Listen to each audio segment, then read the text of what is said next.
by connecting with Ishvara as our friend, our parent, our beloved, we will develop courage. First, we will want to be a little less, truly stress-free, truly less sorrowful, so that we have, sorrows won't go away because that's just the nature of samsara, but by holding one hand to Ishvara, you can. And you can transmute your version of Ishvara. Ishvara is a gender neutral word. It's not male or female, it's formless. But you can bring Jesus, Allah, Jehovah, any god, Durga. You can bring that as long as you understand the principles. Then, so that's how Bhakti Yoga will foster a transcendental connection with Ishvara.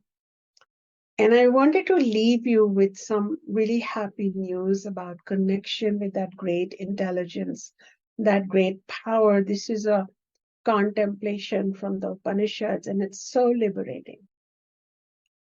You don't need to physically be with Ishvara, with God, because physical distance in this kind of a setup, it's not applicable,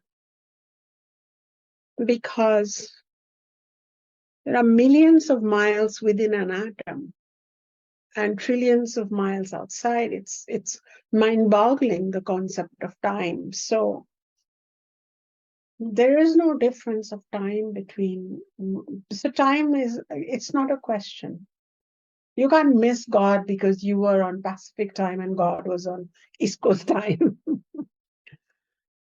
Number two, geography. While religions like to place their God far above, beyond the clouds, the Upanishads looked at that and felt it was irrelevant. Once again, it's irrelevant logic. But they said there is one place where you are either connected or not connected with God. And that is your awareness. When you will bring into your mind awareness of Ishvara as mother, as divine mother, divine father, or as absolute formless supreme principle, you're immediately connected. Boom. Think of Durga, call out to her, boom, you're connected. Because your awareness, your consciousness, and her consciousness is one. Boom. And when you're all distracted in the world, then you're far from God. That means the church, the temple, the Mecca, the Medina, all lie within your own awareness. And that is why we will inculcate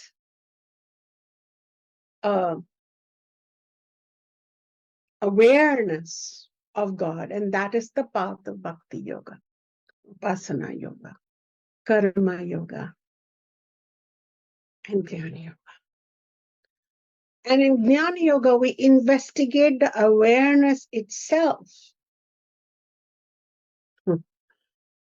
To literally, palpably connect with God.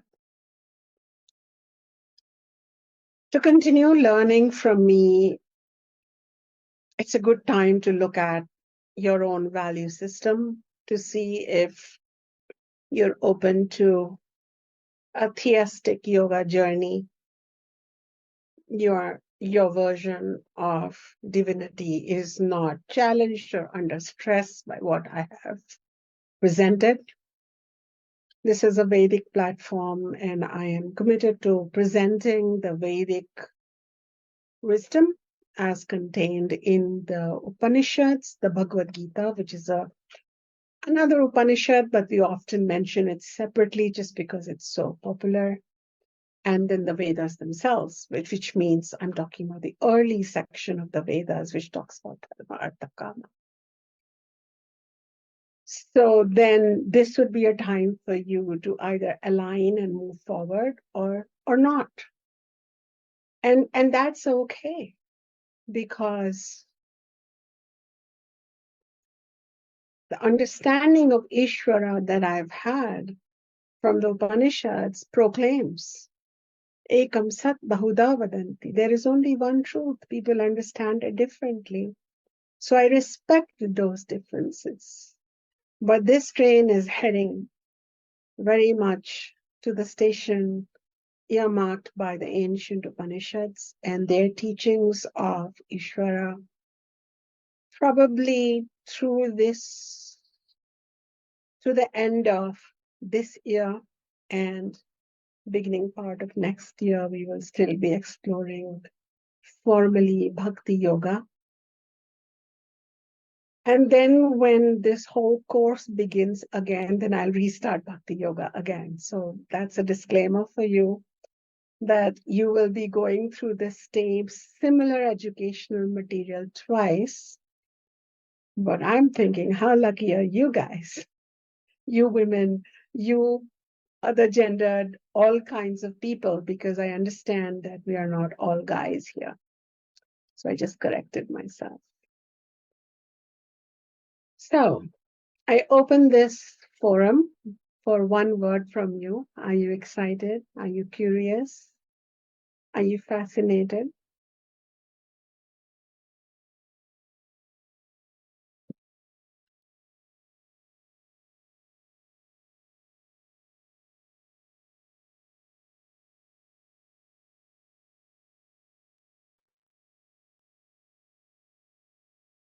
Some words are coming in. Feelings like excited and ecstatic, enthralled, fascinated and very excited, energized, blessed and excited, truth. So grateful and looking forward to continuing on this path. Yes, very excited and ready. Wonderful. Yes. Expanding and ready. That's wonderful. Now I'd like to take another feedback from you about samsara. Have you felt some of what I have shared about samsara to you? The private wretchedness despite outer okayness.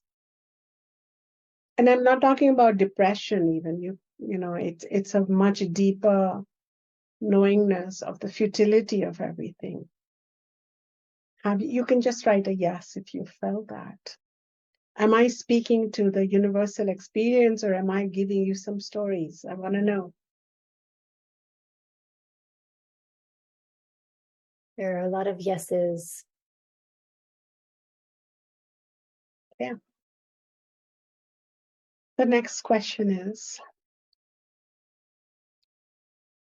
and just answer me, take a moment to think it through, because I'm also kind of gauging the desirability of this teaching. I know that a lot of you like studying from me, and so I'm grateful to you for appreciating my teachings and the teachings by my teachers. But do you see the point of this journey? Like taking a yogic journey, a theistic yoga journey through samsara to find your true nature, which is beyond samsara? Does this feel like I was sometimes wondering if these kind of things only matter to me and maybe Shani and maybe a few of you. But I want to know if I really presented in all honesty what I think is the root problem. The root problem is this bondage that we have. So write to me if you think this feels pertinent, valid, curious, you know. In the chat, we're seeing a lot of yes, a lot of hunger for these teachings, feeling like this is very important material, that it's relevant and timely and of great value. Well, even if none of you found it of value, I would still write this book, right? Because you have to give birth to your voice, and you have to, like, different instruments are chosen in samsara to bring ease in the samsara for different reasons. And this is how I do it. But your vote of confidence just makes me feel happy. I'm about to conclude, but I want to ask you something. All of you are my ongoing students. Please make sure that you have given a review on my former books. Recently, my literary agent kind of said, I'm so embarrassed to bring this up, but you don't even have 100 reviews on Roar. And I'm like, oops, I didn't look into it. So if you've done it already, that's fine. And if you haven't, then just make sure and do it.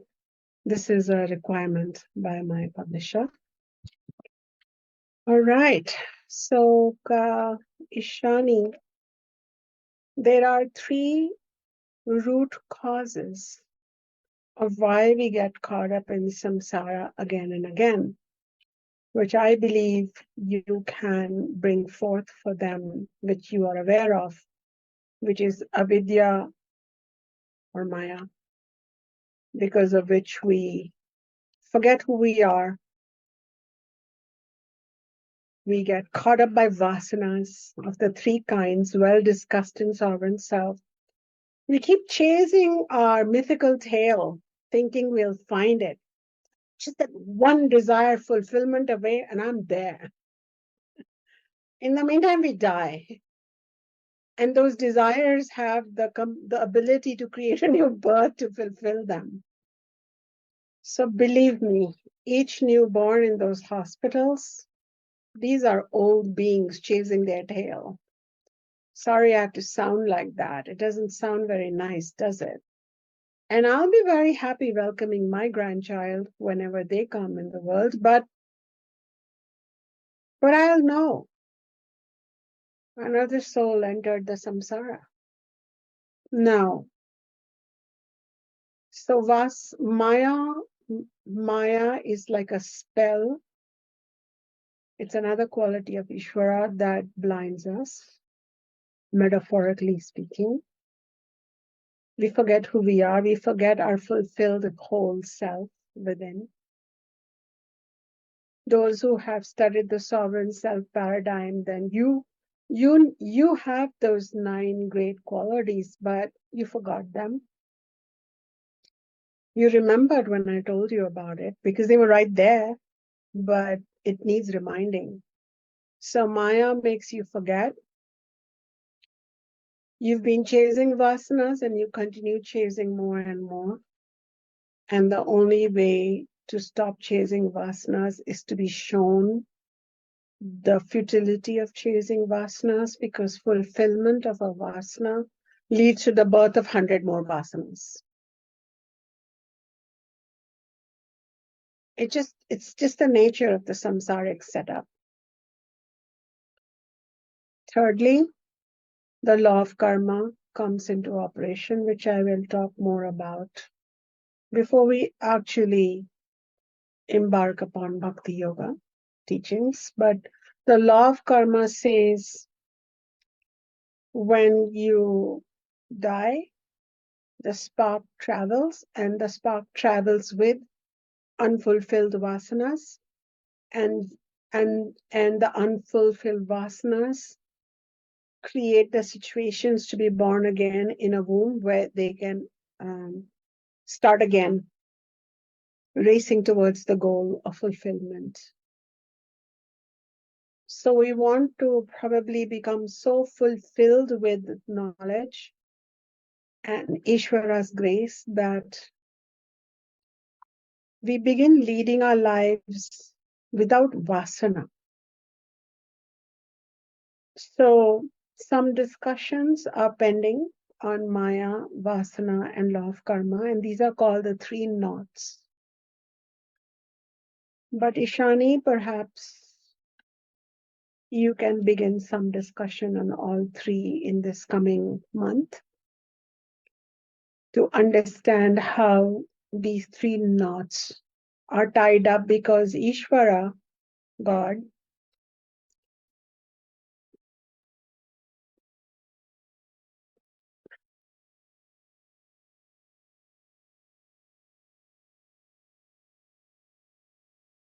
does not untie the three knots for us. We kind of have to do it ourselves, but we've cooked up a huge pie of karmas and vasanas for ourselves.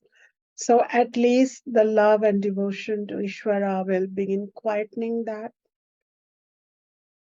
and purifying some of our vasanas. Instead of crazy making vasanas, we'll have purer desires, kinder desires, less controlling desires, less harmful desires to others.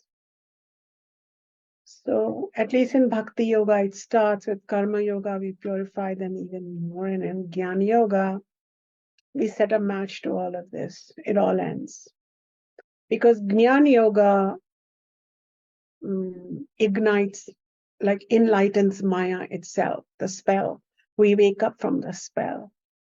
So Jnana Yoga is our big goal, where we will spend time preparing for it. So is that clear, Ishani, in terms of your support with this process? Yes. I have a few more minutes that I plan to stay, so I would like to know if somebody has a question at this important juncture. If you could type it in, I can give you a minute or so. And Ishani, in the meantime, while people are typing, maybe you could speak to how this is sitting with you. Yes, there was this way that you described samsara as the incessant wondering, that wondering, circular wondering. And that really resonated with me. I think when you describe samsara as the feeling of internal wretchedness, sometimes we can say, no, I don't feel so wretched. But then we realize at the same time, we are still chasing, wondering, looking, which is a different kind of less dramatic, maybe looking, but it still is that same looped experience. So the word I wrote down was definitely unease, definitely unease. And the word that I wrote down was, I'm wanting to stop wondering and start knowing. And it sounds like that is the journey we are taking together. This kind of journeys, Ishani, take time, as you well know. But even bits and pieces of this journey are helpful. And congratulations to all of you that in this lifetime, your teacher decided to teach it. This is more a representation of your karmas coming to fruition. So, Any questions? Yes, there are a few questions, and it does also sound like we will have time to unfold more of these if we don't get to all of them. Let's see. Okay, I'll just read the first one, which says, when someone like Baba merges with the universal consciousness, does any part of his jiva still survive? When someone merges with universal consciousness, they can take on any jiva form they want. They are not mandated by us with this nose and this ear and this hair and this body and this story. Yeah. Another, shall I bring one more question? Yeah. Okay. I thought some questions are important because I just introduced a mega topic. Mm-hmm.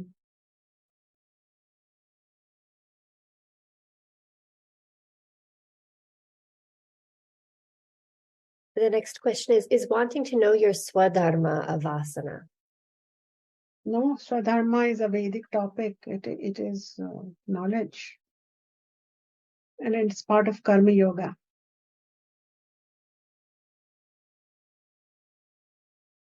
And is wanting to support a new baby to the family so they might come to the knowledge sooner a vasana? Okay, let me give you a basic distinction between a vasana and a healthy desire. Okay. A vasana will never have a good intention for anyone else except yourself, period. That's for sure. And maybe it will have a good intention for some people that you like or love or call yours, but it would have a hectic, frenetic quality to it. If you go back to sovereign self, I have spoken about 5 types of desires which are healthy, 5 ways a desire can be healthy. And then I've spoken about 3 kinds of unhealthy vasanas and the general characteristics of a vasana.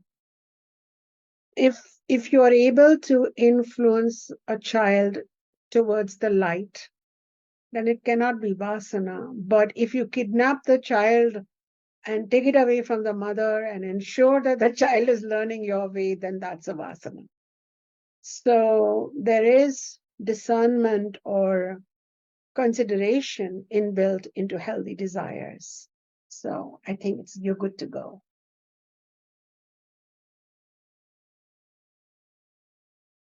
So is the ultimate goal realization of one with God and the end of all?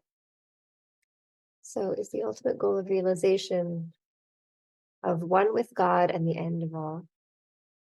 I don't know what end of all means, but when we achieve liberation, then death is not the death may be to the body. We've already recognized that, not just intellectually, but then we become conscious crafters of our destiny.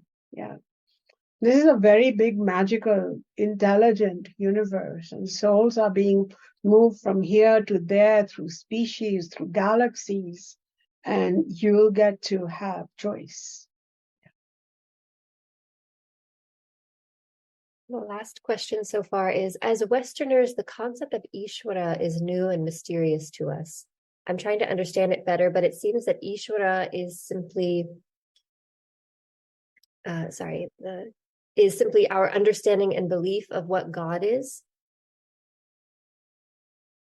Yeah, it will become more clear as I continue teaching. But Ishvara is the name of a divine principle that is all-pervading, omniscient, and compassionate. And it can take on any form, but it's not restricted by that form either.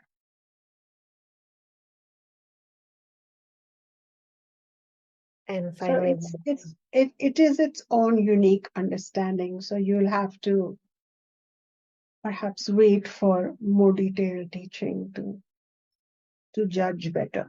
Yeah, it has to be kind of new to you in the beginning. Yeah, that's natural. and a final share here says, I'll remember that we are already whole and fulfilled. And they say, I'd like to know how to start purifying karma. This is a share. Yeah, welcome. Thank you, everyone. Many blessings. Dear Ma.